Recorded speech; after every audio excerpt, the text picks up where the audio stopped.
Hello parents, कैसे हो सब? बढ़िया।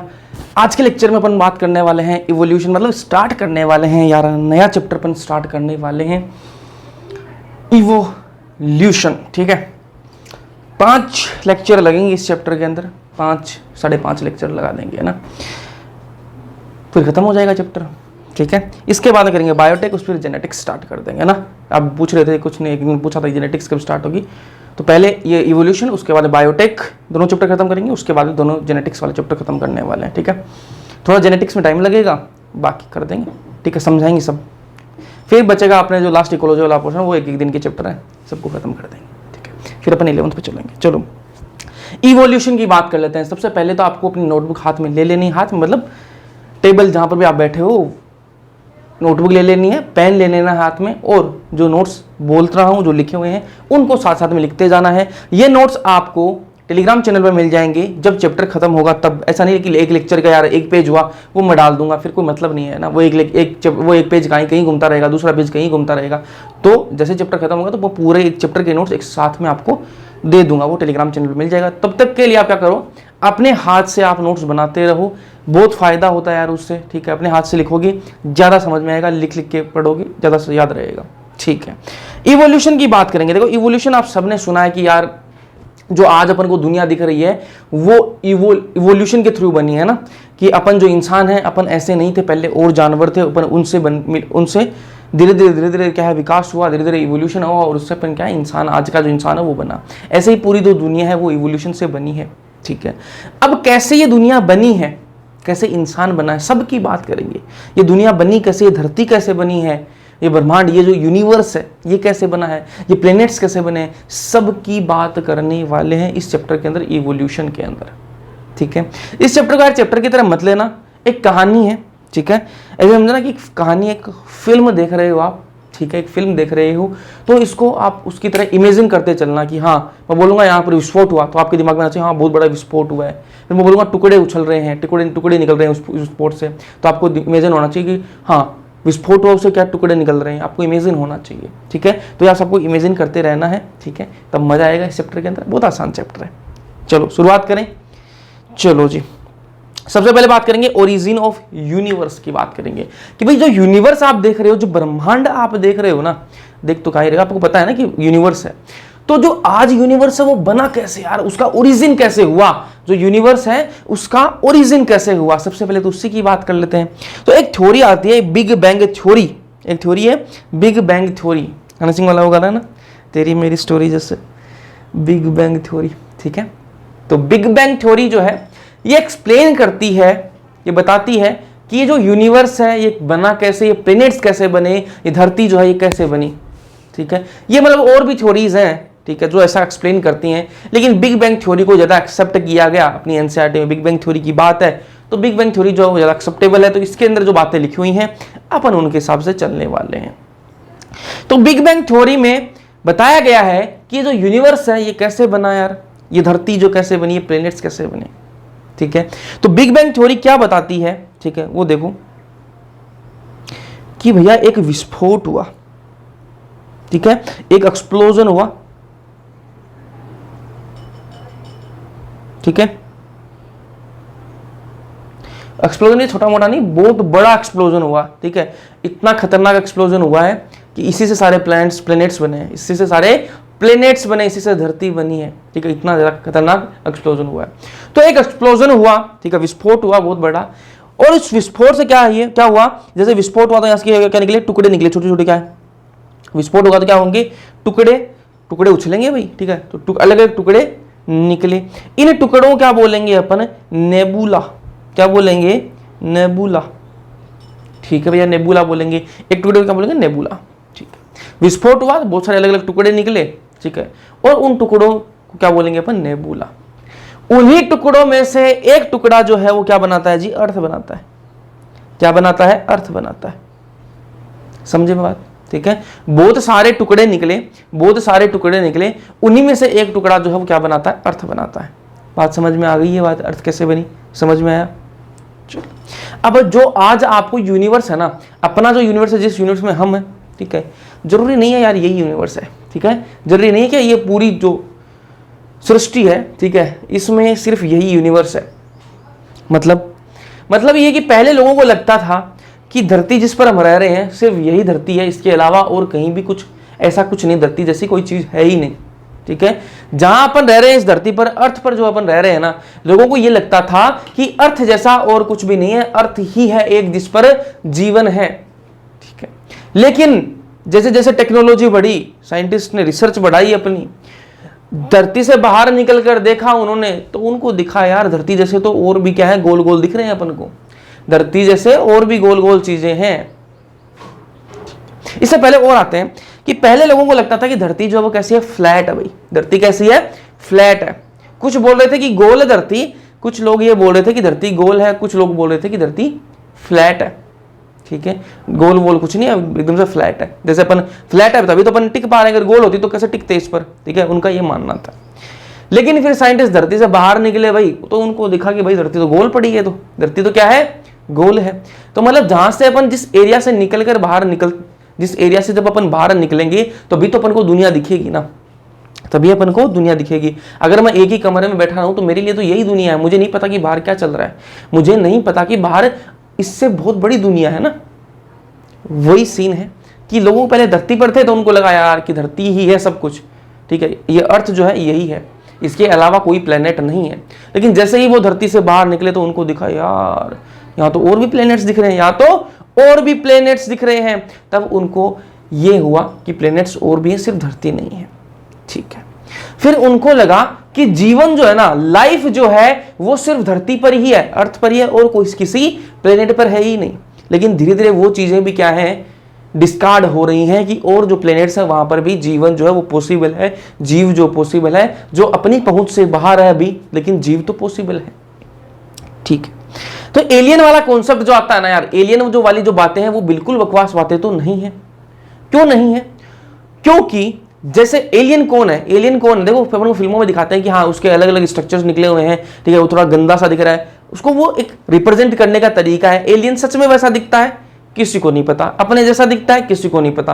वो डिस्टिंग्विश करने के लिए उसको अलग तरीका का बनाते हैं कि उसके हाँ इधर से पूंछ निकल रही है, इधर से पूंछ निकल रही है। क्यों बनाते हैं उसको? कि वो इंसान से अलग लगे। एलियन का मतलब है कि जो कोई बाहर की चीज हो, कोई भी बाहर की चीज हो, किसी एक एरिया से बाहर की चीज हो, उसको अपन एलियन बोल देते हैं। अब वो अर्थ से बाहर की चीज दिखाने की कोशिश करते हैं तो उसको अपन एलियन बोल देते हैं। वो अपने से अलग उसको दिखाने के लिए उसका ऐसा स्ट्रक्चर दिखाते हैं। वो तो फिल्मों की बातें हैं। लेकिन एलियन क्या सच में पॉसिबल है? तो बिल्कुल पॉसिबल हो सकते हैं। जैसे धरती पर, जैसे अर्थ पर जीवन है, वैसे ही किसी और ग्रह पर भी जीवन होगा, तो वो जो अपने लिए क्या होगा, वो जीव जो है अपने लिए क्या होगा, एलियन होगा। बात ठीक है? चलो, अब क्या यूनिवर्स यही है क्या? नहीं जी, यूनिवर्स भी और बहुत सारे। अब तो साइंटिस्ट मानने लग गए हैं कि अभी तो बहुत अपन ने कोई जो ये पूरी जो दुनिया है, जो सृष्टि है, इसका अपन ने 0.1% भी एक्सप्लोर नहीं किया यार। अभी तो बहुत बड़ी है, बहुत बड़ी है, जिसको एक्सप्लोर करना बाकी है, जो अपनी पहुंच से बाहर है। मतलब ऐसे और भी यूनिवर्स रहे होंगे, ऐसे और भी प्लैनेट्स, जो अपन तो को तो प्लैनेट्स यही दिख रहे हैं जो सोलर सिस्टम के अंदर है, ऐसे और भी प्लैनेट्स रहे होंगे, ठीक है, और जो यूनिवर्स है उनके अंदर भी अलग प्लैनेट्स हैं, ऐसा मानना है। तो ये बातें हैं। चलो, अर्थ बन गई, ठीक है। अब इनकी ईयर जो है ना आपको इंपॉर्टेंट है, या ये आपके लिए बहुत इंपॉर्टेंट है। Origin of universe, origin of universe, universe का जो ओरिजिन है वो कब हुआ, यूनिवर्स की उत्पत्ति कब हुई, ओरिजिन कब हुआ, कब बना यूनिवर्स?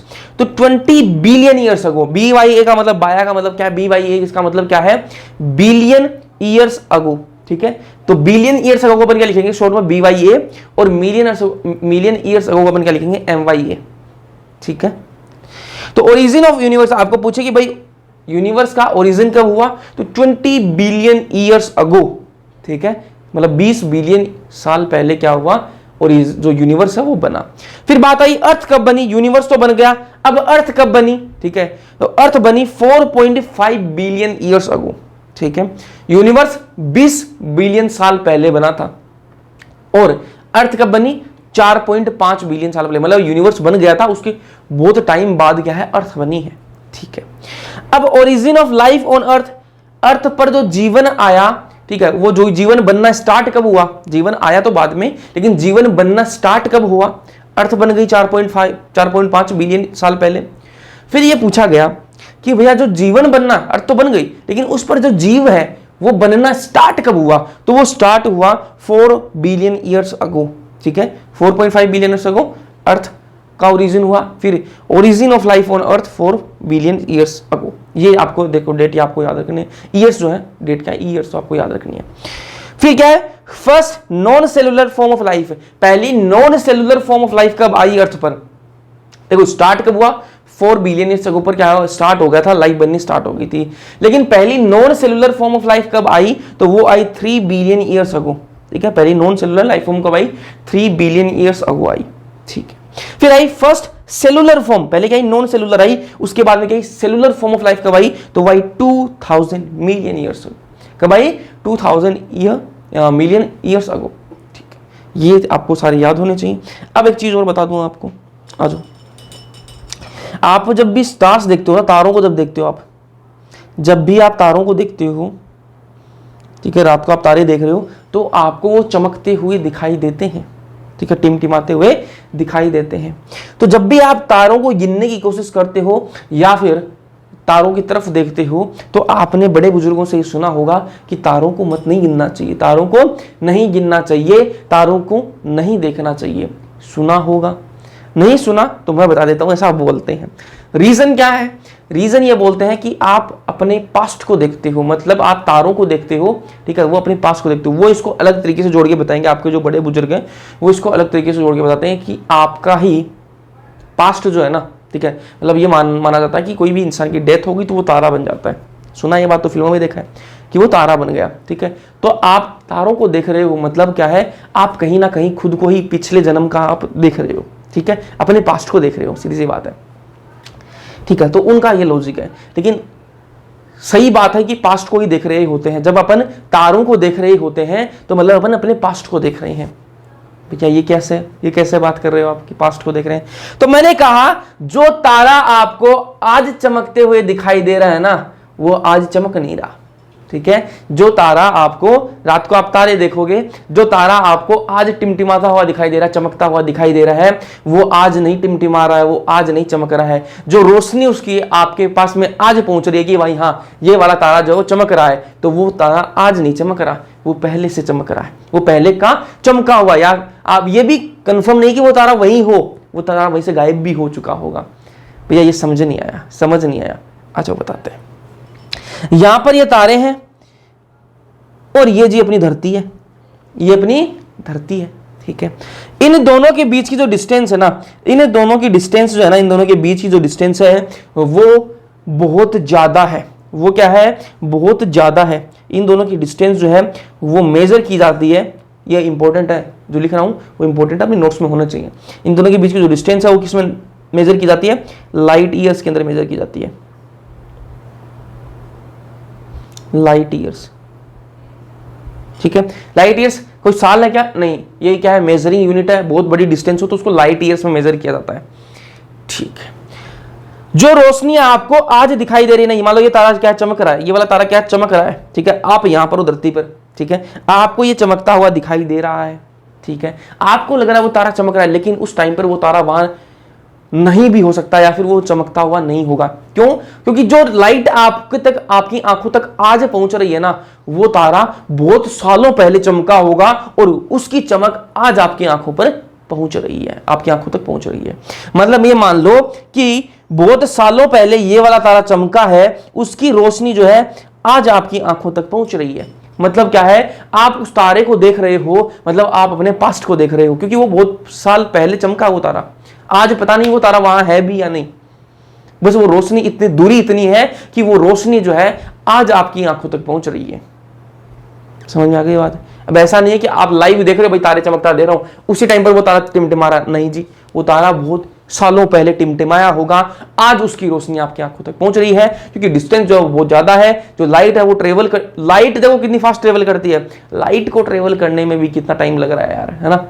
तो वो रोशनी बहुत इतनी दूरी है कि रोशनी आपकी आंखों तक पहुंच रही है, उसमें टाइम लग रहा है, इसलिए आप अपने पास्ट में झांक के देख रही हो। समझ में आ गई बात? चलो फिर बात करेंगे अलग अलग थ्योरीज आई। देखो अलग अलग थ्योरीज आई, अब बातें ये हुई, ये तो सबने बता दिया कि हाँ इतनी साल पहले ये हुआ, ये हुआ, ये तो कंक्लूजन मैंने आपको बता दिया। लेकिन ये कंक्लूजन आया कैसे? देखो सबने अपना अपने हाथ आजमाए इसके अंदर, है ना। ये बात चली, ये बात उठी लोगों में कि भैया ये धरती जो है ये बनी कैसे? सबने कहा कि इवोल्यूशन हुआ है, लेकिन लोगों ने ये बोला कि भैया धरती बनी कैसे, ये इवोल्यूशन हुआ कैसे है, ये हमें बताओ। ये धरती कैसे बनी, इस पर जीवन कैसे आया? सबकी उत्सुकता होती है, आपकी भी होती है, मेरी भी होती है। हम भी अपने बड़ों से, टीचर से पूछते रहते हैं कि हमें ये बताइए कि धरती कैसे बनी, सबसे पहले जीवन आया कैसे? ठीक है, ये पूछा, सबने पूछा होगा, अपने घर वालों से पूछा होगा, अपने टीचर से पूछा। सबकी उत्सुकता होती है कि सबसे पहले यार ये चीज बनी कैसे, ठीक है, ये तो आता दिमाग में, ठीक है। तो उसी पर अलग अलग लोगों ने अलग अलग थ्योरीज दी, अलग अलग तुक्के मारे। शुरू में क्या करे, सबने क्या तुक्के मारे, कोई कुछ कहानी बना रहा था, कोई कुछ कहानी बना रहा था, है ना।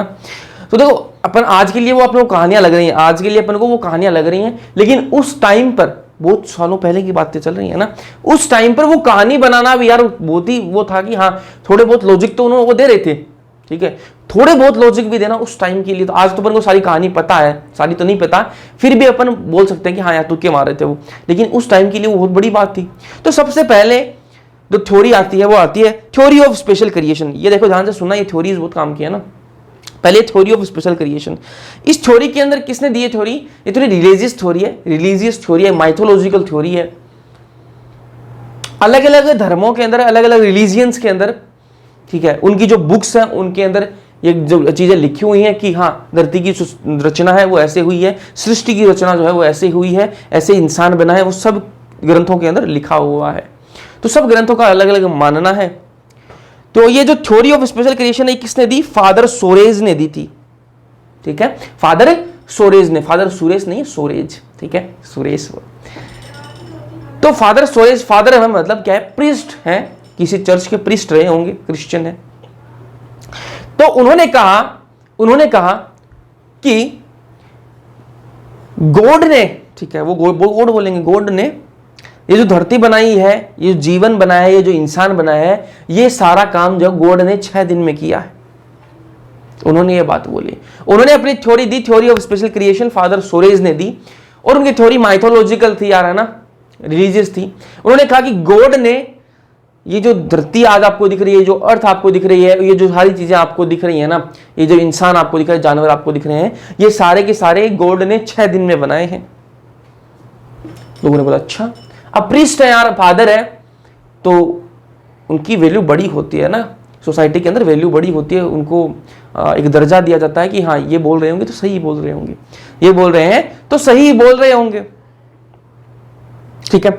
तो अब हर धर्म के अंदर होता है कि कोई हर धर्म के अंदर जो प्रीस्ट हैं, ठीक है, जो वो लोग हैं जो पुजारी हैं, ठीक है, उनको क्या माना जाता है कि हाँ उनके पास बहुत सारा नॉलेज है ग्रंथों का, है ना, इन चीज़ों का नॉलेज है, तो वो बहुत बात बोल रहे हैं तो सही बोल रहे होंगे, तो लोग मानते हैं, ठीक है।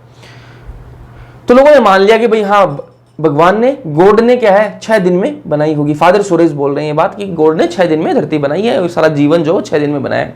ये जो इंसान बनाया है ना, ये जो इंसान बनाया है वो 6वें दिन बना है, ठीक है। सारा जो कुछ आज आपको दिख रहा है वो 6 दिन में बना है, ठीक है, 6 डेज में बना है। ये धरती है, जो जानवर सारे कुछ दिख रहे हैं। और 6th डे पर किसको बनाया? इंसान को बनाया। 6 दिन में बनाया, पहले दिन कुछ बना, दूसरे दिन कुछ बना, तीसरे दिन कुछ बना, चौथे दिन कुछ बना, 5वें दिन कुछ बना, और 6वें दिन क्या बना? 6th डे पर क्या बना? ह्यूमन बना, ह्यूमन बना, ठीक है। अब इनको पूछा गया ये कैसे हुआ, तो ये इन्होंने बोला कि the life originated in 6 days by super natural power. इन्होंने कहा कि गॉड ने बनाया है, चमत्कार करके बनाया, सुपर नेचुरल पावर से ये 6 दिनों में सारी सृष्टि की रचना करी गई है। लोगों ने मान लिया, कुछ दिन तो माना। उसके बाद में साइंटिस्ट आए कुछ, उन्होंने कहा कि फादर आपकी इज्जत है, लेकिन आपने जो तुक्का मारा है ना सही नहीं है, वो सही नहीं लगता हमें। तो बोला क्यों?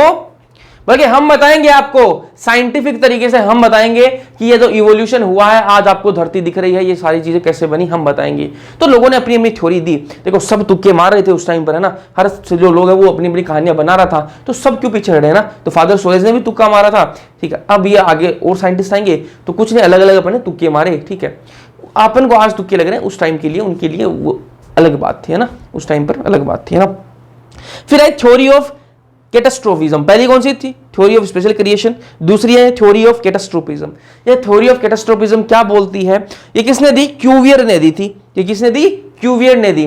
तो क्यूवियर क्या बोलते हैं यार? कैटास्ट्रोफिज्म जो थ्योरी, इसके अंदर ये इन्होंने ये बोला कि जैसा जीवन आज आपको दिख रहा है ना, जैसी लाइफ इस धरती पर आज आपको दिख रही है, वैसी लाइफ पहले भी रही होगी। ऐसा नहीं है कि धरती पहली बार बनी है और पहली बार इस पर जीवन आया है, पहली बार इस पर लाइफ आई है, ऐसा नहीं है। क्यूवियर ने बोला कि जो चीजें आज आपको दिख रही है ना, वो पहली बार बनी है, ऐसा नहीं है।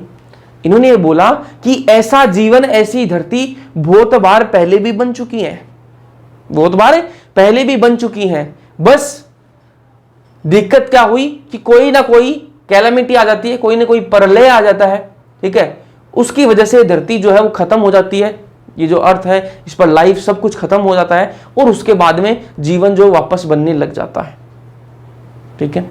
ये तो आपने भी सुना होगा यार, ठीक है। तो थ्योरी में आपको बता रहा हूँ, सारी सुनी है आपने ना, ऐसा बोलते हैं, सब बोलते हैं ना कि ऐसी दुनिया पहले भी थी, फिर धरती उल्ट पुल्ट हो गई, ठीक है, और उसके बाद में वापस बन गई, है ना। यही क्यूवियर साहब बोल रहे थे, कैटास्ट्रोफिज्म जो थ्योरी है उसके अंदर बोल रहे थे क्यूवियर साहब कि भैया जो आज आपको जो जीवन दिख रहा है, ऐसा जीवन पहले भी रहा होगा, पहले भी था। बस दिक्कत क्या हुई, उस टाइम पर जो जीवन था, कोई भी नेचुरल कैलामिटी आई और उसकी वजह से क्या हुआ, ये धरती जो है वो डिस्ट्रॉय होगी, सही लाइफ डिस्ट्रॉय होगी, उसके बाद में वापस बनी। तो साइंटिस्ट ने बोला कि ठीक है क्यूवियर साहब, हम आपकी बात मान लेंगे कि कोई भी नेचुरल कैलामिटी आई, उसकी वजह से लाइफ जो है वो डिस्ट्रॉय हुई, लेकिन हमें आप ये बताओ कि लाइफ बनी कैसे। हम तो वो बात कर रहे हैं, आप तो ये बोलने लगे कि ऐसा लाइफ पहले भी रहा होगा, उसके बाद कोई नेचुरल कैलेमिटी आई, उसकी वजह से डिस्ट्रॉय हुई। लेकिन हमें ये जानना है कि पहली बार लाइफ बनी कैसे, वो तो बताया ही नहीं आपने, तो आप तो डिस्ट्रॉय की बातें करने लगे। आप तो ये बताओ हमें कि पहली बार ये लाइफ बनी कैसे। क्यूवियर साहब के पास में कोई जवाब नहीं था, तो बोला ये ठीक है क्यूवियर साहब, आपने बात रखी अपनी, कोई बात नहीं, आप जाओ अपने घर, ठीक है। फिर दूसरी थ्योरी आई, theory of panspermia cosmozoic theory, ठीक है, theory of panspermia cosmozoic theory. कुछ साइंटिस्ट आए, उन्होंने कहा कि भैया जो आज आपको जीवन दिख रहा है ना, ये कहां से आया है, ये किसी दूसरे ग्रह से आया है। ये लो नई बात आ गई, ये कहीं बाहर से आया है। बाहर से मतलब किसी दूसरे यूनिवर्स से आया है या फिर किसी दूसरे प्लेनेट से आया है। मतलब इनका कहने का मतलब यह था कि कोई एलियन जैसी चीज एग्जिस्ट करती है, कोई एलियन जैसी चीज एग्जिस्ट करती है जो इस अर्थ पर आई है किसी दूसरे प्लेनेट से। किसी दूसरे प्लेनेट पर कोई जीव रहता है, मतलब कोई लाइफ है किसी दूसरे प्लेनेट पर या किसी दूसरे यूनिवर्स के अंदर। वो अर्थ पर विजिट करने आए, ठीक है, अर्थ पर वो आए हैं और अर्थ पर आकर यहां पर उन्होंने लाइफ जो है वो स्टार्ट करी, ठीक है, और यहां पर जो है जिंदगी जीवन जो है वो आया है, ऐसे लाइफ आई है, ठीक है, मतलब किसी दूसरे ग्रह से आई है, दूसरे आउटसाइड बाहर से आई है, स्पोर्स की फॉर्म में ना। Some scientists believe that it came from outside। जो जीवन आया है, जो लाइफ आई है, वो कहीं बाहर से आई है, कोई एलियन आया होगा और उसकी वजह से यहाँ लाइफ आई है। तो सब मान रहे थे अपनी अपनी जो बातें वो रख रहे थे। ये तीसरी थ्योरी होगी। फिर जो चौथी थ्योरी आई वो कौन सी है? Theory of spontaneous generation. Theory of spontaneous generation या फिर थ्योरी ऑफ एबायोजेनेसिस। किसने बोला? ये अरिस्टोटल साहब ने कहा।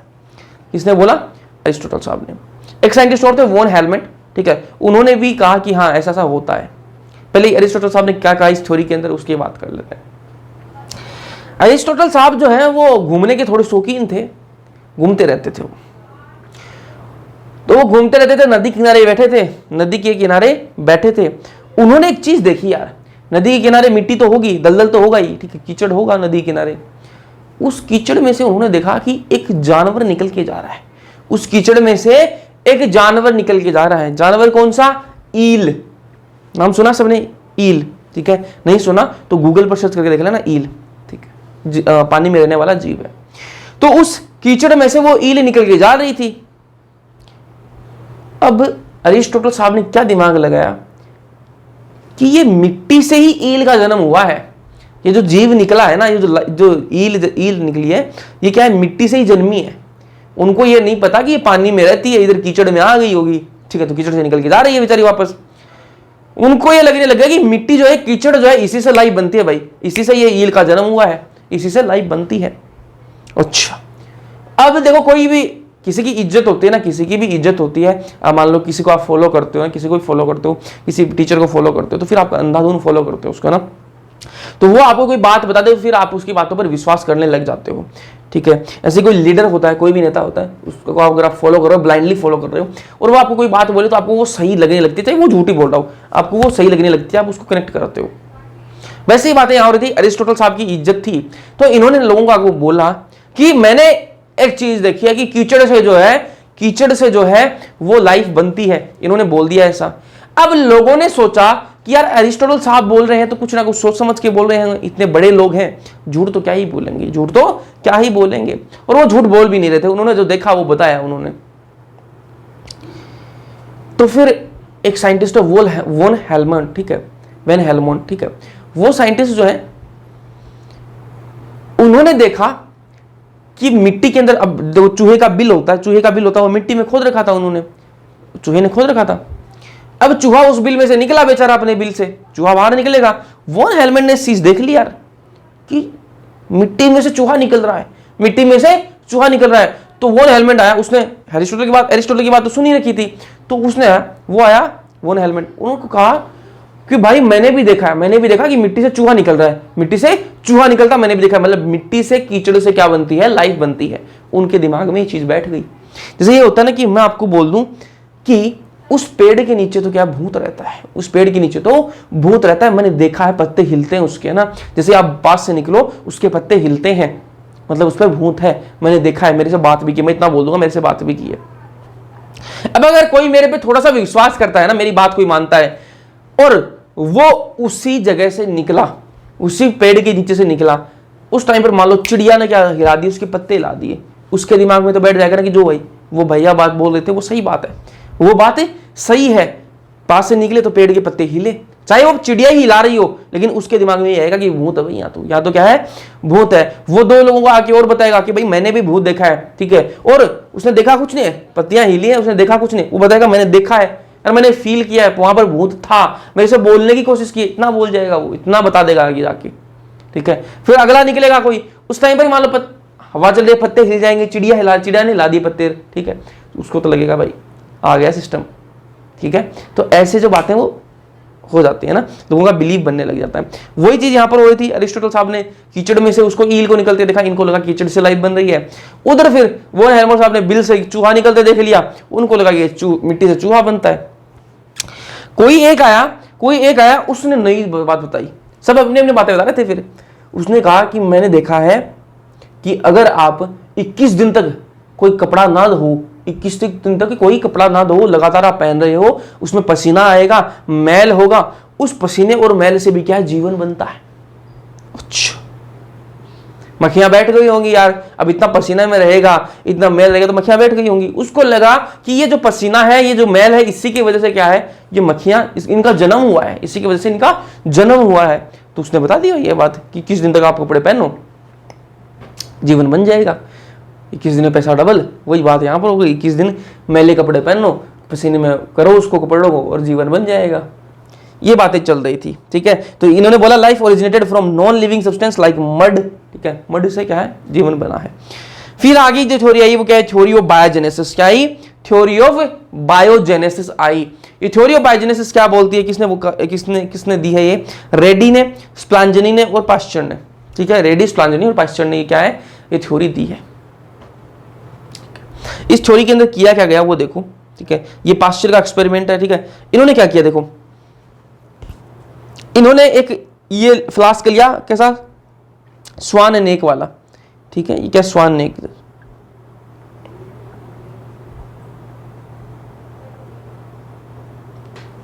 ठीक है, स्वान नेक वाला फ्लास्क है, ठीक है। देखो इसकी गर्दन देखो, स्वान जैसी है ना, इसलिए स्वान नेक फ्लास्क, ठीक है। अब देखो इसके अंदर क्या डाल रखा है इन्होंने, इसके अंदर डाल क्या रखा है वो देखो, इसके अंदर डाल रखा है इन्होंने शुगर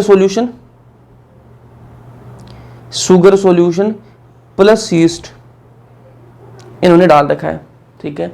अब क्या किया इन्होंने, नीचे इसके आग लगा दी, नीचे से क्या लगा दी, आग लगा दी, ठीक है, और एक आग यहां लगा दी, यहां भी आग लगा दी। अब इसमें से क्या है, यहां से क्या जा रही है, इसके अंदर जा रही हवा, ठीक है, ऊपर से मुंह खुला हुआ तो हवा जाएगी भाई, हवा जाएगी। हवा के अंदर आपको पता है माइक्रोब्स होते हैं, हवा के अंदर आपको पता है माइक्रोब्स होते हैं। जैसे ही वो यहाँ पर गई तो यहाँ पर अपन ने आग जला रखी थी, वो माइक्रोब्स मर गई, वो माइक्रोब्स से मर गए, हवा के जितने माइक्रोब्स थे सारे मर गए। उसके बाद में यहाँ से जो हवा जा रही है ना उसके अंदर कोई माइक्रोब है नहीं, तो यहाँ पर जो हवा पहुंची उससे इस सॉल्यूशन के अंदर कोई फर्क नहीं पड़ा, इस सॉल्यूशन के अंदर कोई फर्क नहीं पड़ा। फिर पाश्चर ने क्या किया, पाश्चर ने क्या किया, इस जो बोतल, ये जो स्वान नेक फ्लास्क जो है इसका यहाँ से तोड़ दिया, फ्लास्क को तोड़ दिया, यहाँ से इस नेक को हटा दिया, तो ये कैसा बन गया, एक मिनट, ये कुछ ऐसा सा बन गया भाई, क्योंकि वो तोड़ दिया ऊपर से जो नेक है वो तोड़ दी, ठीक है। अब इसमें जो सॉल्यूशन है ना, इसमें जो सॉल्यूशन है वही ईस्ट वाला सॉल्यूशन है, शुगर सॉल्यूशन यही इसके अंदर है, ठीक है।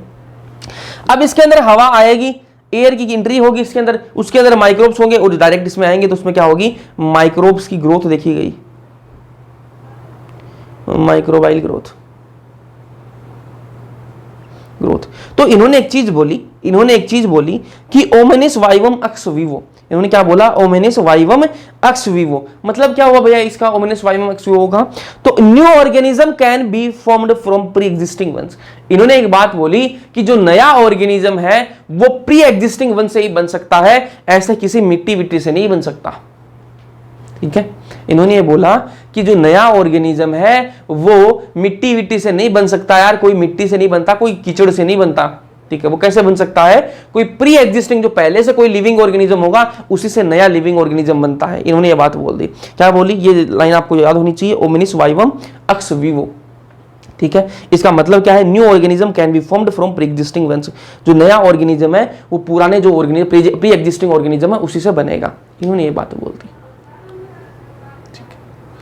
तो इनको पूछा साइंटिस्ट ने कि भैया आप ये बोल रहे हो कि जो नया ऑर्गेनिज्म है वो प्री एग्जिस्टिंग से ही बनेगा, मतलब पहले से जो ऑर्गेनिज्म है उसी से नया बनेगा, हमें तो ये बताओ जो पहले वाला ऑर्गेनिज्म है वो आया कहां से। आपने ये बात बोल दी, मान ली आपकी बात है कि जो पहले से ऑर्गेनिज्म प्रेजेंट है उसी से नया ऑर्गेनिज्म बनेगा, मान ली ये बात है, लेकिन जो पहले वाला ऑर्गेनिज्म प्रेजेंट है ना वो आया कहां से, हमें तो वो बताओ। बोला नहीं पता, बोला ठीक है जो बैठो आप, ठीक है। फिर आगे चलो, फिर आई theory of chemical origin of life, ठीक है। इससे पहले जो थ्योरी दे रही थी वो अपनी अलग अलग हिसाब से जो मनगढ़ंत कहानी थी यार, उस टाइम के लिए यार इतना थोड़ा एक्सपेरिमेंट करना भी बड़ी बात थी, तो वो लोग जिनको वो दिख रहा था वो उतनी बातें वो बता रहे थे। फिर आई theory of chemical origin of life, ठीक है। केमिकल से लाइफ की ओरिजिन कैसे हुई, ठीक है, शुरुआत से बात करेंगे इसकी। तो थ्योरी किसने दी, ये थ्योरी दी ओपेरिन और हाल्डेन नाम के दो साइंटिस्ट थे, ओपेरिन और हाल्डेन। ये ओपेरिन कहां के थे, रशिया के थे, और हाल्डेन कहां के थे, इंग्लैंड के थे। ये पूछा जाता है यार, पूछ लेते हैं कि ओपेरिन कहां के थे, हाल्डेन कहां के थे, तो ये आपको पता होना चाहिए, ओपेरिन रशिया, हाल्डेन इंग्लैंड, ठीक है। इन्होंने कोई एक्सपेरिमेंट नहीं किया था, दोनों ने कोई एक्सपेरिमेंट नहीं किया था, इन्होंने क्या दी, सिर्फ थ्योरी दी थी, है ना, इन्होंने थ्योरी दी थी। इनकी थ्योरी पर फिर आगे एक्सपेरिमेंट हुए, उनकी अपन बात करेंगे। इन्होंने सिर्फ थ्योरी दी कि कैसे कैसे चीजें जो है वो डेवलप हुई हैं, इन्होंने थ्योरी दी सिर्फ। इन्होंने कहा कि जब धरती नई नहीं बनी थी, मैंने आपको कहा विस्फोट हुआ फिर धरती नई नहीं बनी, ठीक है, तो धरती बनी तब उस पर एटमॉस्फेयर कैसा था, प्रिमिटिव जो एटमॉस्फेयर वो कैसा था, रिड्यूसिंग इन नेचर, वो कैसा था, रिड्यूसिंग टाइप का था। पहली बात इन्होंने क्या बोली, ये थ्योरी इंपॉर्टेंट है, ध्यान से सुनो, क्या मैं बातें बोल रहा हूं वो ध्यान से सुनना ना। इन्होंने बोला कि जो प्रिमिटिव एटमॉस्फेयर था ना, जो अर्थ नई नहीं बनी थी, ये ऊपर वाली थ्योरी अलग है, अब जो ध्यान से सुना इन्होंने बिल्कुल कॉन्सेप्ट से बताया चीजें ना। इन्होंने बोला कि जब धरती नई नहीं बनी उस टाइम पर उसका नेचर कैसा था, रिड्यूसिंग टाइप का था, एटमॉस्फेयर कैसा था, रिड्यूसिंग टाइप का था, पहला पॉइंट। दूसरा पॉइंट बोला कि नो मॉलिक्यूलर ऑक्सीजन, कोई मॉलिक्यूलर ऑक्सीजन उस टाइम पर धरती पर नहीं थी, कोई भी मॉलिक्यूलर ऑक्सीजन उस टाइम पर धरती पर नहीं थी। ये तो क्या है, ऑक्सीजन का एक ओ है, मतलब ऑक्सीजन का एटम है, मॉलिक्यूलर का मतलब O2, ये क्या है, O2 मतलब क्या है, यहां पर ये मॉलिक्यूल बन चुका है, ऐसे ही O3, O2 O3 ये एग्जिस्ट नहीं कर रही थी उस टाइम पर, ठीक है। तो दो बातें बोली, पहली बात तो रिड्यूसिंग नेचर था उस टाइम पर, ठीक है, रिड्यूसिंग टाइप का एटमॉस्फेयर था। दूसरी बात है कोई मॉलिक्यूलर ऑक्सीजन नहीं थी, ठीक है। तीसरी बात क्या बोली कि उस टाइम पर क्या बन गए थे, गैसियस क्लाउड्स थे, क्या थे, गैसियस क्लाउड्स, किसके बने हुए थे, CH4 NH3 H2 और H2O वेपर्स, ठीक है, पानी की जो वेपर्स हैं भाप जो उनसे मिलकर, और मीथेन, अमोनिया और आपकी डाइहाइड्रोजन, इनसे क्या बने हुए थे, गैसेस क्लाउड्स बने हुए थे। इनका रेशियो भी बताया उन्होंने कि जो मीथेन है वो कितना 2:1:2, ठीक है, ये सबका रेशियो बताया। NH3 कितना था, 1 था, और H2 2 था। अब वो आपको कंफ्यूज करता है इसके अंदर, आगे बताऊंगा इसका ना, आगे बता देता हूं उसको, चलो यहां पे बता देता हूं। अब आपको कैसे याद रहेगा भाई CH4, अगर आप ऐसा रट लोगे 2122, अगर 212 अगर आप ऐसे रट लोगे 212 तो गड़बड़ करोगे, क्योंकि वो एग्जाम के अंदर कैसे देगा, पहले CH4 लिखेगा, उसके बाद क्या लिखेगा, H2 लिखेगा, और फिर उसके बाद में NH3 लिखेगा। अगर आपने कर दिया 212 तो हो गया गलत, ठीक है। इसलिए कैसे याद रखना है इसको, जहां पर इवन नंबर है ना, जहां पर इवन नंबर है वहां इवन नंबर लगा दो, ठीक है। जहां आपको इवन नंबर दिखे वहां इवन नंबर, जहां ओड नंबर हो वहां 1 लगा दो, ठीक है। जहां इवन नंबर है वहां 2, जहां ओड नंबर है वहां 1। अब समझ में आगे बात। अगर आपको अब दे दे कि NH3 का क्या रेशियो था, तो आप बोल देना 1, क्योंकि 3 क्या है, ओड है। आपको बोले CH4 का क्या रेशियो था, तो बोल देना 2, क्योंकि 4 क्या इवन है। आप बोले H2 का क्या रेशियो था, तो बोल देना 2, क्योंकि 2 क्या इवन है। समझ में आ गई बात। चलो, ये याद करने का तरीका है। ये H2O वेपर्स, ये सारी चीजें थी, ध्यान से सुनो। क्या क्या क्या क्या बताया, पहला बताया कि रिड्यूसिंग नेचर था उस टाइम पर, ठीक है, धरती पर कोई मोलिक्यूलर ऑक्सीजन नहीं थी। तीसरी बात, गैसेस क्लाउड्स थे, मीथेन के, अमोनिया के, डाइहाइड्रोजन और H2O वेपर्स के, ठीक है। फिर क्या बताया, टेम्परेचर कितना था उस टाइम पर, 800 डिग्री सेल्सियस टेम्परेचर था। सारी चीजें इमेजिन करते चलो, 800 डिग्री सेल्सियस टेम्परेचर था उस टाइम पर धरती पर। और लाइटनिंग हो रही थी यार, बिजलियां कड़क रही थी, बिजलियां गिर रही थी, लाइटनिंग हो रही थी उस टाइम पर, ठीक है। सारा सीन बैठ रहा दिमाग में, धरती है, रिड्यूसिंग नेचर है, कोई मोलिकुलर ऑक्सीजन नहीं है, बिजलियां कड़क रही हैं, चमक रही हैं और गिर रही हैं बिजलियां, ठीक है। 800 डिग्री सेल्सियस टेम्परेचर है उस टाइम पर धरती का, ठीक है। और क्या बताया, गैसेस क्लाउड्स हैं, यूवी रेज इंटरिंग, ठीक है। यूवी रेज जो है वो इंटर कर रही थी, यूवी रेज जो है वो इंटर कर रही थी, ओके, यूवी रेज जो है वो इंटर कर रही थी, ठीक है। अब आप बोलोगे भाई यूवी रेज कैसे इंटर कर रही थी, तो मैंने आपको बताया कि कोई मोलिकुलर ऑक्सीजन नहीं थी। मोलिकुलर ऑक्सीजन का मतलब है कि O3 नहीं थी, और आपको पता है ओजोन का फॉर्मूला क्या होता है, O3, क्या होता है, O3, ठीक है। तो मतलब O3 नहीं थी तो कोई ओजोन भी नहीं थी, कोई मोलिकुलर ऑक्सीजन नहीं थी तो O3 नहीं था, तो ओजोन भी नहीं था, ठीक है। ओजोन नहीं था तो क्या है, जो यूवी रेज है वो क्या है, डायरेक्टली आ रही थी। इमेजिन कर पा रहे हो सारी चीजें, 800 degree Celsius temperature, gases clouds, reducing nature था उस टाइम पर, ठीक है। बिजलियां कड़क रही थी, गिर रही थी यार, है ना, यूवी रेडिएशन आ रही थी, ठीक है। तो क्या हुआ, वाटर वेपर्स मूव्ड अबाउट, जो वाटर वेपर्स थे वो क्या गई, ऊपर चली गई। टेम्परेचर बहुत ज्यादा था तो वाटर वेपर जब उड़कर ऊपर गई, ठीक है। एंड कंडेंस्ड, और कंडेंस होकर, ठीक है, pour down in the form of rain, और रेन के रूप में, बारिश के रूप में नीचे गिरने लग गई। समझ में आ रही है बातें। टेम्परेचर इतना ज्यादा था कि वाटर वेपर ऊपर गई, ऊपर जाने के बाद क्या कंडेंस हुई, और उसके बाद में क्या है, वो गिरी बारिश के रूप में। अब क्या है भाई, उस टाइम पर क्या हो रहे थे, वोल्केनो वगैरह फट ही रहे थे, वोल्केनो वगैरह फट रहे थे, तो क्या पहाड़ तो थे ही, ये पहाड़ है, ठीक है। ऊपर से बारिश हो रही है, यहां पर क्या हो रही है, बारिश होने लग गई, बारिश हो रही है, और लगातार बारिश हो रही है, लगातार बारिश हो रही है, लगातार पानी किसी एक चीज पर गिरेगा तो वो चीज कटने लग जाएगी, वो चीज क्या होने लग जाएगी, कटने लग जाएगी वहां से, ठीक है। लगातार पानी गिरेगा तो यहां से क्या है, वो इन पहाड़ों पर गिर रही थी बारिश, गिर रही थी बारिश, इन पर गिर रही थी, तो इन पहाड़ों, ये पहाड़ भी कटने लग गई, ये पहाड़ कटने लग गए, ठीक है। और बारिश इतनी ज्यादा हो रही थी कि यहां पानी भरने लग गया, यहां पानी भरने लग गया। जो आज के टाइम पर आपको ओशंस दिखते हैं, ठीक है, ओशंस दिखते हैं, समुद्र दिखते हैं, वो सारे किसकी देन है, उसी बारिश की देन है। समझ में आई बात। अब इस पहाड़ के अंदर, पहाड़ की जो पत्थर होते हैं, पहाड़ की जो चट्टानें होती है, माउंटेन की जो चट्टानें होती है, रॉक्स होते हैं, उनके अंदर क्या होते हैं, मिनरल्स होते हैं। आप सबको पता है ये बात है, फॉस्फोरस है, कार्बन है, अलग अलग टाइप के मिनरल्स होते हैं। तो जब ये पानी ऊपर से गिर रहा था लगातार, तो ये जो पहाड़ की जो रॉक्स हैं, ये जो माउंटेन के जो रॉक्स हैं, ठीक है, ये कटने स्टार्ट हो गए। तो इनके अंदर जो क्या मौजूद थे, इनके अंदर जो मिनरल्स थे वो भी उस पानी के अंदर घुलने लग गए, उस पानी के अंदर आने लग गए, ठीक है। तो ये पानी जो है ऐसे भर गया, ठीक है। इस पानी को क्या कहा गया, इस पानी को बोलना hot dilute soup, hot dilute soup कहा गया, ठीक है, हॉट डाइल्यूट सूप कहा गया। इसके अंदर क्या थे, मिनरल्स थे, इसके अंदर क्या थे, मिनरल्स थे, ठीक है, अलग अलग प्रकार के मिनरल्स थे, ठीक है। अब इस पानी के अंदर उनको क्या मिल गया, एक मीडियम मिल गया, उन मिनरल्स को आपस में रिएक्ट करने का एक मीडियम मिल गया, क्योंकि पानी के अंदर वो आ गए, पानी के अंदर वो मीडियम की तरह काम में ले रहे थे, और आपस में वो अलग अलग टाइप की रिएक्शन कर रहे थे। रिएक्शन क्यों कर रहे थे, क्योंकि टेम्परेचर बहुत ज्यादा था, टेम्परेचर भी ज्यादा था, यूवी रेडिएशन आ ही रही थी, तो आप देख रहे हो बहुत बहुत सारी रिएक्शन में लाइट की जरूरत पड़ती है, टेम्परेचर ज्यादा करना पड़ता है, तो सारी रिएक्शन अब हो रही थी है ना, रिड्यूसिंग नेचर था ही, तो सारी रिएक्शन हो रही थी, अलग अलग प्रकार की रिएक्शन हो रही थी। तो ये सारे जो एटम्स थे वो अलग अलग थे, फ्री एटम्स थे, कार्बन है, हाइड्रोजन है, ऑक्सीजन है, नाइट्रोजन है, सल्फर है, फॉस्फोरस है, ये सारे क्या थे, फ्री एटम्स थे, अलग अलग थे। बाद में क्या होने लगी, इस पानी के अंदर क्या होने लगी, रिएक्शन होने लग गई, ठीक है, रिएक्शन होने लगी तो क्या बना लिया, H2 बनने लग गया, हाइड्रोजन हाइड्रोजन आपस में मिल गए और H2 बना लिया, ठीक है, H2O बनने लग गया, पानी जो था ही हाइड्रोजन, दो हाइड्रोजन इससे मिले और क्या बना लिया, H2O बना लिया, रिएक्शन करने लग गया आपस में, NH3 बन गया, ठीक है, नाइट्रोजन आ ही गया इसके अंदर, ठीक है, और हाइड्रोजन भी था, आपस में मिलकर NH3 बना लिया, ठीक है, CO2 बन गई, ठीक है। तो ये क्या बन गए, सिंपल इनऑर्गेनिक मॉलिक्यूल्स बनने लग गए इस पानी के अंदर, ठीक है। बारिश आई, उससे क्या हुआ, जो फ्री एटम्स थे वो क्या है आपस में जुड़ के और सिंपल इनऑर्गेनिक मॉलिक्यूल्स उन्होंने बना लिए। अब ये सिंपल इनऑर्गेनिक मॉलिक्यूल्स है ना, इन्होंने आपस में रिएक्शन करी, और क्या बना लिया, CH4HCN ये बना लिए। ये क्या है, सिंपल ऑर्गेनिक मॉलिक्यूल, इनऑर्गेनिक से ऑर्गेनिक मॉलिक्यूल बनने लग गए इन्होंने आपस में रिएक्शन करके, ठीक है।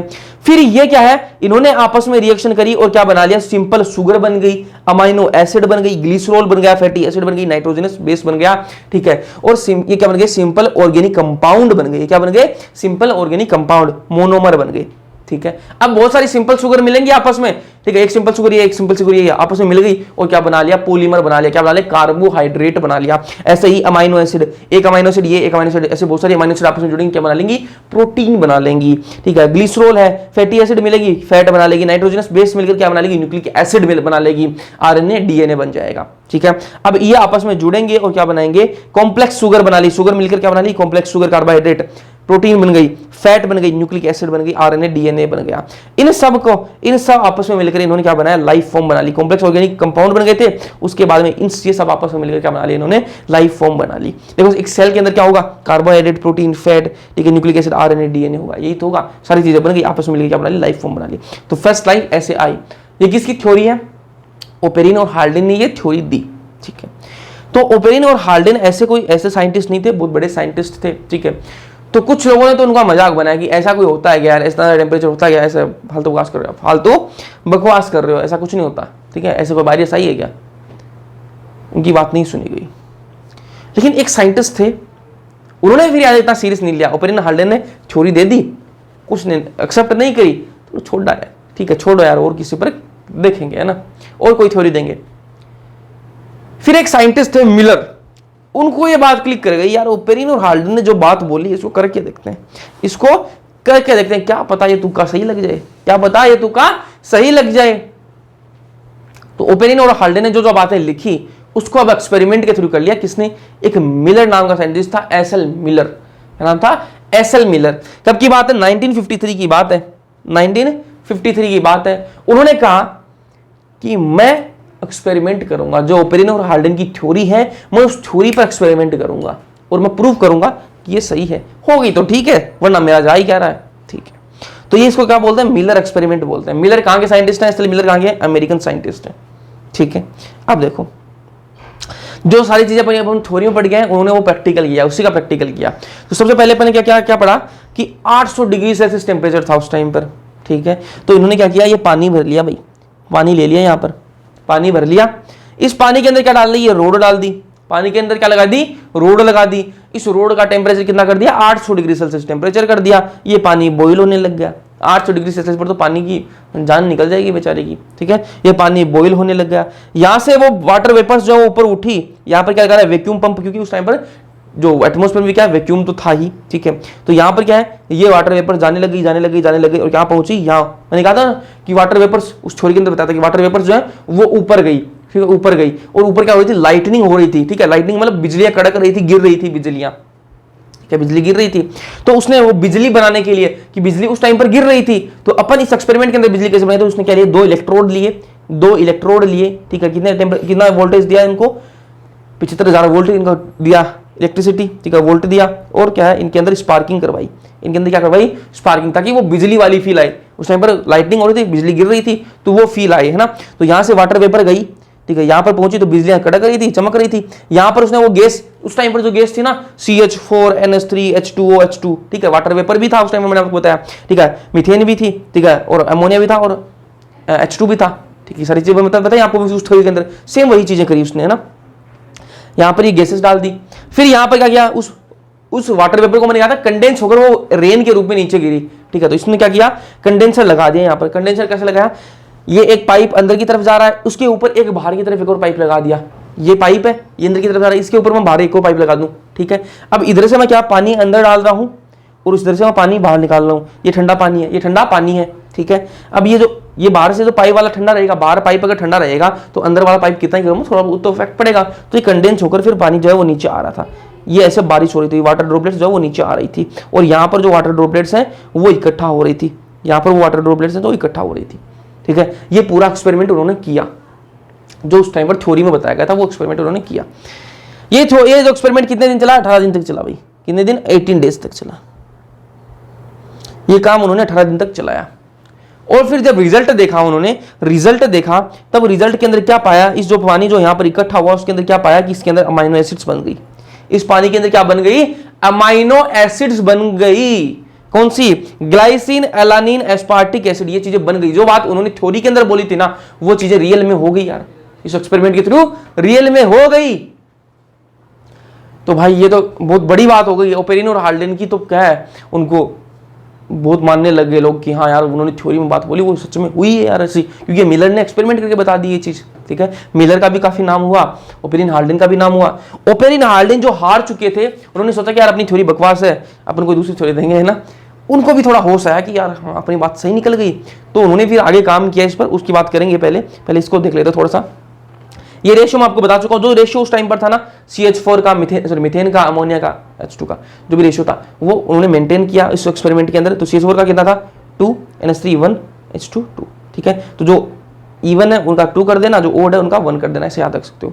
अब क्वेश्चन ये पूछा जाता है एक, बाकी सारी चीजें मिलर ने सेम रखी थी उस थ्योरी से, बाकी सारी चीजें इस एक्सपेरिमेंट के अंदर सब कुछ सेम था। जो उस थ्योरी के अंदर ओपेरिन और हाल्डेन की जो थ्योरी थी उसके अंदर जो बातें बताई गई हैं वो सारी की सारी सेम रखी मिलर ने, लेकिन एक चीज नहीं रखी। वो क्या है, उस टाइम पर यूवी रेज आ रही थी, इसमें एक्सपेरिमेंट के अंदर यूवी रेज जो वो यूज नहीं की गई। तो आपको पूछे कि एसएल मिलर का जो एक्सपेरिमेंट है वो ओपेरिन और हाल्डेन की थ्योरी से कैसे डिफरेंट है, तो बोल देना इसके अंदर यूवी रेज जो है वो यूज में नहीं ली थी मिलर ने, बाकी सब कुछ सेम टू सेम था, ठीक है। तो ये सारा सिस्टम किसने किया, एसएल मिलर ने किया, ठीक है। उसके बाद में जो है बायोलॉजिकल इवोल्यूशन आया। बायोलॉजिकल इवोल्यूशन जो मैं अभी मैंने बात करी उसकी बात कर रहे हैं। तो ये हॉट डाइल्यूट सूप है, मैंने आपको बताया कि वो पानी गिर रहा था, ये जो पानी गिर रहा था ऊपर से बारिश आई तो नीचे जो पानी जमा हुआ उसको क्या बोला, हॉट डाइल्यूट सूप बोला, है ना। तो वही है यहाँ पर, ये हॉट डाइल्यूट सूप है। इसके अंदर अलग अलग कंपाउंड्स बनने लगे, इसके अंदर अलग अलग कंपाउंड्स बनने लग गए थे, ये आपको पता लग गया, ठीक है। उनको क्या बोला, प्रीबायोटिक मॉलिक्यूल बोला। क्या बोला, प्रीबायोटिक मॉलिक्यूल। कौन सा प्रीबायोटिक मॉलिक्यूल, आरएनए है, प्रोटीन है, कार्बोहाइड्रेट, ये क्या है, प्रीबायोटिक मॉलिक्यूल्स हैं। इनको साथ में क्या बोलेंगे, प्रोटोबायोंट बोलेंगे। तीनों साथ में इनको क्या बोलेंगे, प्रोटोबायोंट बोलेंगे। अब प्रोटोबायोंट जो है वो दो प्रकार के होते हैं, टाइप्स ऑफ प्रोटोबायोंट दो प्रकार के होते हैं। एक होते हैं क्वासरवेट, ठीक है, ये किसने बोला, ओपेरिन ने। अब ओपेरिन को थोड़ा होश आ गया क्योंकि एसएल मिलर ने एक्सपेरिमेंट कर दिया था, तो प्रूफ कर दिया था, तो ओपेरिन वापस आए। उन्होंने कहा कि अब अपन करेंगे ना, खेला करेंगे अपन, है ना। उस अपनी थ्योरी को आगे बढ़ा रहे थे वो, कि उन्होंने इतना बता दिया कि लाइफ ऐसे बनी, उन्होंने बता दिया ऑर्गेनिक कंपाउंड बन गए थे तो उससे लाइफ बन गई थी, उन्होंने बता दिया। फिर उन्होंने कहा कि प्रोटोबायोंट जो है वो क्या था, क्वासरवेट, उन्होंने नाम दिया इसको क्वासरवेट, ठीक है। क्वासरवेट का मतलब क्या, इसके अंदर लार्ज प्रोटीन बन गई थी और पॉलीसेकेराइड बन गई थी। जो क्वासरवेट थे उनके अंदर लार्ज प्रोटीन बन गई थी और पॉलीसेकेराइड बन गई थी, लेकिन कोई लिपिड एब्सेंट थी, उनके अंदर क्या है, लिपिड एब्सेंट थी। तो ये क्या बन गया था, यहां पर देखो, यहां पर एक ये क्या बन गई, प्रोटीन है, पॉलीसेकेराइड है, लेकिन इसके बाहर जो है ना को सेल तभी तो मानेंगे जब उसके बाहर मेम्ब्रेन बनेगी, है ना। तो यहां पर मेम्ब्रेन किसकी होती है, लिपिड की होती है। तो यहां पर लिपिड की मेम्ब्रेन थी नहीं, ठीक है। ये क्या है, क्वासरवेट, ठीक है। डीएनए आरएनए इसके अंदर नहीं था, सिर्फ प्रोटीन और कार्बोहाइड्रेट बना था, पॉलीसेकेराइड बना था ना, कार्बोहाइड्रेट। फिर है माइक्रोस्फेयर, ये एक साइंटिस्ट है सिडनी फॉक्स, वो तो किसने बताया, आपके ओपेरिन साहब ने बताया, क्वासरवेट प्रोटोबायोंट का ही बताया ना। फिर माइक्रोस्फेयर बताया, एक प्रकार का है, प्रोटोबायोंट ही है। ये सिडनी फॉक्स है, इन्होंने क्या बोला, इन्होंने प्रोटोनॉइड्स बना दिए और लिपिड बना दी। उसमें लिपिड नहीं था, क्वासरवेट में क्या था, लिपिड नहीं था, ठीक है। इस वाले में लिपिड बन गई भाई, इसके अंदर ये बाहर लिपिड की लेयर भी आ गई। गलत बन गया यार, अरे मिट जा, देख मिट नहीं रहा है, लड़के मान जा, मिट गया। चलो इसमें क्या है, लिपिड की लेयर भी आ गई। अब ये पूरी सेल बोल सकते हैं इसको अपन, सेल बोल सकते हैं, लेकिन इसमें कमी है, इसमें एक कमी है, इसमें जेनेटिक मटेरियल नहीं है। इसमें क्या है, जेनेटिक मटेरियल नहीं है। लिपिड की बाई लेयर तो आ गई इसमें, ठीक है, लेकिन इसमें जेनेटिक मटेरियल नहीं है। डीएनए और आरएनए नहीं है इसमें,